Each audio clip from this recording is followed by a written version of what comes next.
Hai, selamat datang dalam segmen Kerinduanku, sebuah renungan singkat yang akan menolong saudara dalam menjalankan hari-hari saudara ke depan. Karena saya pendeta yang percaya, apa yang kita mulai bersama dengan Tuhan akan selalu kita akhiri dalam berkat dan kemenangan. Mari sama-sama kita mau tundukkan kepala, kita bersatu dalam doa. Hati kami limpah dengan ucapan syukur, kami punya Allah yang hidup, Allah yang tidak pernah meninggalkan perbuatan tangannya. Berbicaralah melalui hamba-Mu pada pagi hari ini, sebab kami memerlukan hikmat-Mu, kami memerlukan firman-Mu, agar melalui hidup kami, nama Tuhan dipermuliakan. Allah Roh Kudus beracara di tengah-tengah kami. Dalam nama Tuhan Yesus, sama-sama dengan iman kita boleh katakan, amin. Ngomong-ngomong, sebelum saya menyampaikan renungan, saya mau tahu dong, saudara tolong tulis di kolom komentar, saudara biasanya ibadah di mana? Kalau saudara memang jemaat dari gereja Kerinduanku Church, saudara bisa tulis di bawah. Atau saudara bukan dari jemaat dari gereja tempat saya gembalakan, it's okay. Karena dalam Kristus kita bersaudara. Tulis di kolom komentar, biar kita sama-sama saling mengenal dan kita boleh sama-sama saling mendoakan. Doa saya, firman Tuhan ini dapat menolong apapun latar belakang gereja saudara. Renungan hari ini adalah bertumbuh dalam pengenalan yang benar akan Tuhan. Pengenalan yang bertumbuh itu tidak otomatis. Itu perlu waktu. Makanya namanya disebut buah roh. Tidak ada buah yang tumbuh semalam. Buah itu tumbuh melewati waktu. Waktu adalah hakim yang adil. Waktu adalah hakim yang akan memperlihatkan siapa orang atau apa pekerjaan hasil dari orang tersebut. Ada usaha di sana, ada kesungguhan hati di sana untuk membangun hubungan dengan Tuhan. Bisa dekat aja sama temen butuh waktu. Kita gak langsung kenal orang, langsung jadi sahabat. Kita butuh waktu. Karena dalam waktu itu yang kita pakai kenal dekat dengan orang itu, kita kenal dia siapa. Kita tahu kesukaannya. Kita tahu apa yang menjadi mimpi dan harapannya. Kita tahu apa yang dia gak suka. Kita tahu apa yang dia suka. Begitu juga mengenal Tuhan, itu Bapak Ibu gak bisa cuma sekedar duduk di bangku gereja hari Minggu. Memang melalui firman di hari Minggu kita dapat mengenal Tuhan. Tetapi saya percaya Tuhan mau kedekatan yang personal.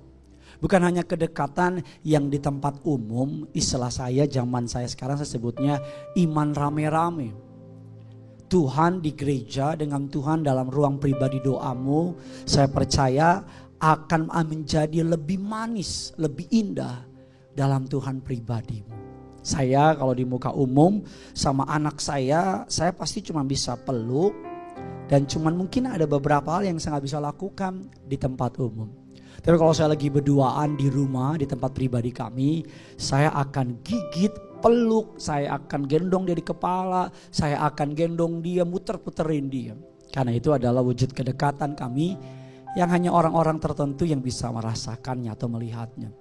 Saudara kenal sama bosmu secara umum, sama kenal ngobrol empat mata, pasti saudara akan bilang, beda dia ya, kalau di umum kayaknya tegas, tapi kalau ngomong empat mata ternyata orangnya asik loh. Saya percaya hal yang sama juga dapat kita rasakan dengan Tuhan.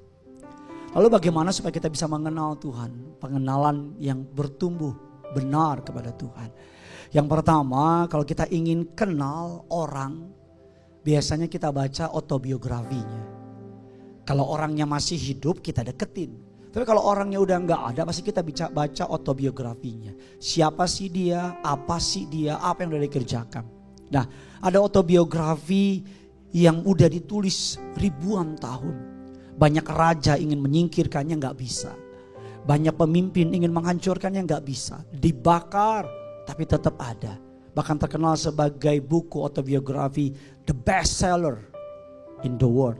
Namanya adalah Alkitab.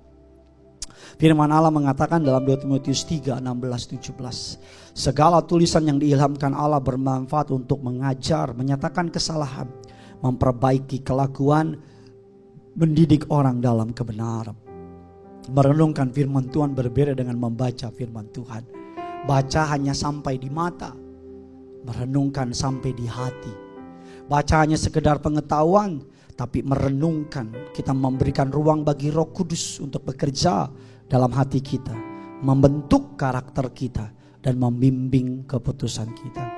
Salah satu cara yang paling efektif adalah dengan mencatat ayat-ayat, mengulanginya, mendoakannya, mengaplikasikannya dalam tindakan kita. Dengan begitu firman Allah dari sampai level pengetahuan meningkat jadi level yang namanya sumber kekuatan, sumber hikmat dalam menghadapi tantangan hidup. Sebuah tips sederhana, pilih waktu yang tenang dalam membaca Alkitab. Tanyakan pada diri saudara sendiri, nilai apa yang saya pelajari, nilai apa yang saya ambil dari firman Tuhan hari ini. Bertumbuh yang pertama dengan merenungkan firman Allah. Yang kedua adalah setelah kita merenungkan firman Allah, untuk bisa mengenal seseorang dengan dekat adalah komunikasi. Saya selalu menyediakan bersama istri sepakat untuk mau secapek apapun, kalau kami suami istri ada pilot talk, anak-anak udah tidur dan kami ngomong berdua. Ngobrol apa aja, dari yang penting sampai nggak penting, dari yang lucu sampai nggak lucu. Kemarin saya sama istri nonton drama Korea, Bapak Ibu, drama Korea judulnya Bon Appetit, saudara. Ya oke lah buat nonton saat-saat kita luang gitu. Ada adegan rajanya makan itu, wow, tiba-tiba rajanya kayak lihat ada pelangi lah, ada kupu-kupu lah. Dan saya cuma nyeletuk, waduh hebat ya, makanannya bisa bikin orang sampai berhalusinasi gitu, saudara. Istri saya ketawa ngakak, saudara. Ketika dia ketawa saya juga ketawa. Dan ketika kita berdua ketawa, anak kita yang kecil bangun nangis komplain. Anak kita tidur, kita berdua masih ketawa cekikikan. Mungkin bagi saudara gak lucu, tapi bagi kita berdua at that moment lucu banget. Dan detik itu saya menyadari bahwa Tuhan makasih ya, saya masih dapat momen-momen yang kalau bagi saya itu Tuhan yang bikin. Doa adalah komunikasi. Doa itu dua arah, bukan satu arah. Doa itu kita ngomong Tuhan dengar, dan Tuhan ngomong kita dengar. Doa itu seperti seorang anak sama papanya, seorang sahabat dengan sahabatnya. Doa itu berbicara dan mendengar. Doa itu bukan hanya diucapkan di mulut. Doa itu artinya mulut, hati, pikiran sepakat. Ada orang mulutnya minta diberkati, tapi otaknya berpikir kayaknya susah deh. Ada orang mulutnya ngampunin tapi hatinya gak setuju, masih pahit. Doa itu artinya sepakat. Mulut sepakat, hati sepakat, pikiran sepakat, roh, tubuh, jiwa sepakat. Cara efektif untuk berdoa dengan tepat, intentional yang pertama. Ambil waktu, tetapkan waktu berdoa. Pokoknya harus berdoa, gak bisa enggak. Setelah itu seperti saya bilang, jangan hanya berbicara, sediakan waktu, tenang, step aside your phone, singkirkan, fokus sama Tuhan. Renungkan. Mulai latih telinga seorang murid. Berdoa dengan tulus, nangis-nangis ke. Hancur hati ke. Saya percaya Tuhan akan hadir dalam penyembahan kita. Menyembah Dia. Tulis di kolom komentar, katakan doa saya didengar Tuhan. Tulis di kolom komentar, katakan saya mau bertumbuh mengenal Tuhan. Dan yang terakhir Bapak Ibu, untuk bertumbuh, Alkitab mengatakan iman dapat bertumbuh lebih baik jika kita berada dalam komunitas. Dalam Ibrani 10, 24, 25 kita diingatkan untuk tidak menjauhkan diri dari persekutuan dengan sesama orang percaya. Melalui gereja, kelompok kecil, kelompok komunitas rohani, kita belajar bersama-sama. Gereja ini Bapak Ibu ada yang namanya teman seperjalanan. Nanti saya minta tolong tim untuk boleh ditampilkan barcode-nya sambil saya menyampaikan ini. Untuk saudara bisa scan QR dan bergabung dengan teman seperjalanan. Dalam komunitas kita akan bertumbuh. Dalam komunitas kita akan mengalami Tuhan. Saling menguatkan, saling mendoakan. Pengenalan akan Allah dapat bertumbuh menjadi kuat ketika kita punya akar yang kuat. Teman-teman yang kuat mendukung kita.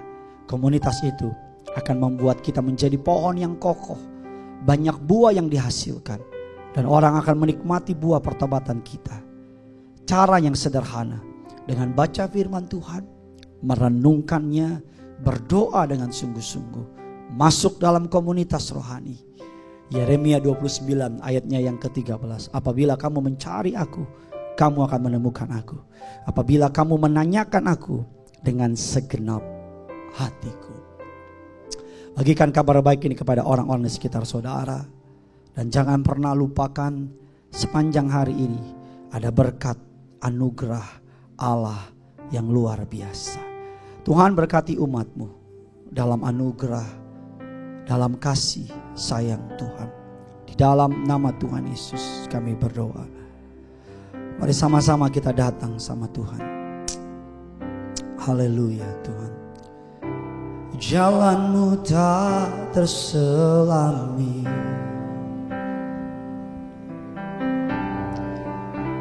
oleh setiap hati kami. Namun satu hal ku percaya, ada rencana yang indah, tiada terduga kasih-Mu. Heran dan besar bagiku. Arti kehadiran-Mu selalu nyata di dalam hidupku. Penyertaan-Mu sempurna, rancangan-Mu penuh damai, aman dan sejahtera. Walau di tengah badai, ingin ku selalu bersama, rasakan keindahan. Arti kehadiran-Mu Tuhan, penyertaan-Mu sempurna, amin. Rancangan-Mu penuh damai, aman dan sejahtera, walau di tengah badai, ingin ku selalu bersama, rasakan keindahan. Arti kehadiran-Mu Tuhan, arti kehadiran-Mu Tuhan, arti kehadiran-Mu Tuhan. Yang punya surga, crazy in love with you.